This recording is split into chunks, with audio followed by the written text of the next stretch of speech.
श्री स्वामी समर्थ. श्री स्वामी समर्थ. माझी गुरुमाऊली या चॅनलमध्ये आपलं स्वागत आहे. आपण माझ्या गुरुमाऊली चॅनलला खूप सपोर्ट केला.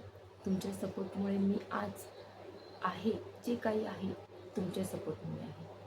आणि इतके दिवस मी शॉर्ट व्हिडिओ टाकत होती, शॉर्ट्स टाकायची, त्याच्यावरती देखील तुम्ही आपला चॅनल 300 सबस्क्राईबच्या वरती नेला, 367 सबस्क्राईबवरती तुम्ही नेला. हे तुमच्यामुळे झालं, माझ्यामुळे नाही.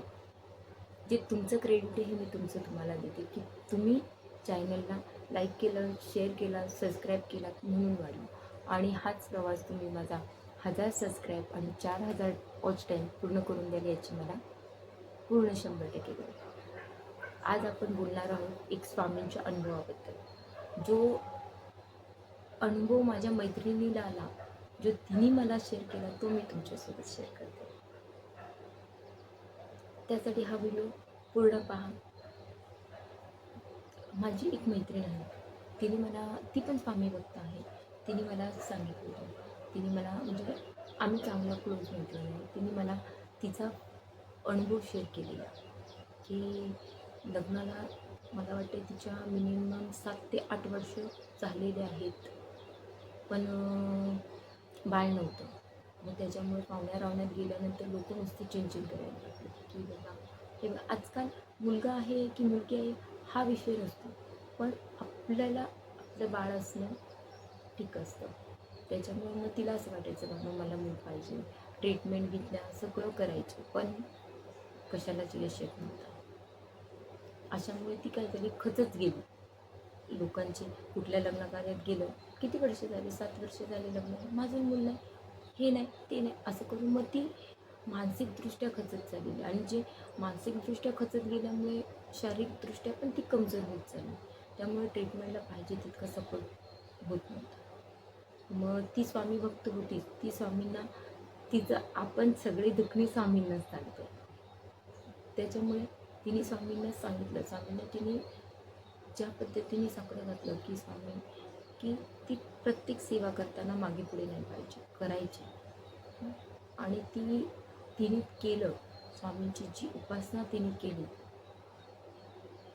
की त्या उपासनेनंतर तिला जाऊ लागले की ती बाळ होणार आहे तिला.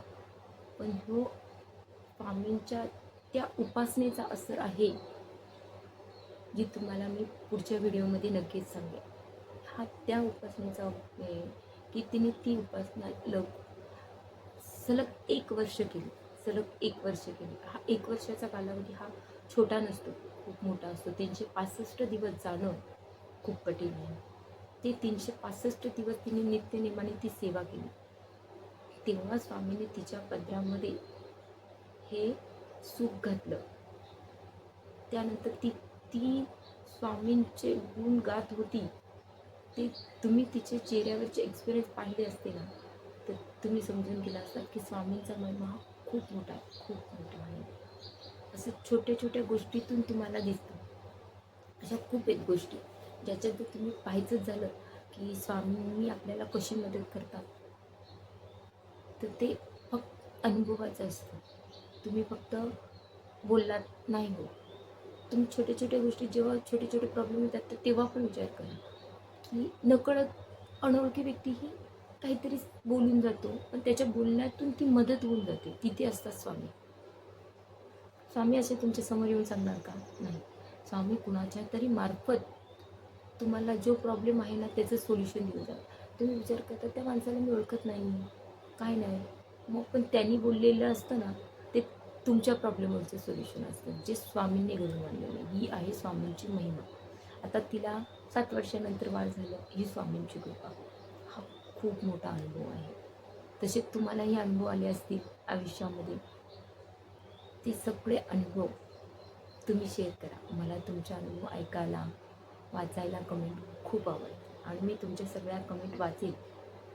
मला खूप आवडते. त्यामुळे तुम्ही आपल्या चॅनलवरती कमेंट करा आणि व्हिडिओ आवडल्यास शेअर करा, लाईक करा आणि कमेंटमध्ये श्री स्वामी समर्थ लिहायला विसरू नका. आपल्या चॅनलला सबस्क्राईब करा. भेटूया पुढच्या व्हिडिओमध्ये. तोपर्यंत श्री स्वामी समर्थ.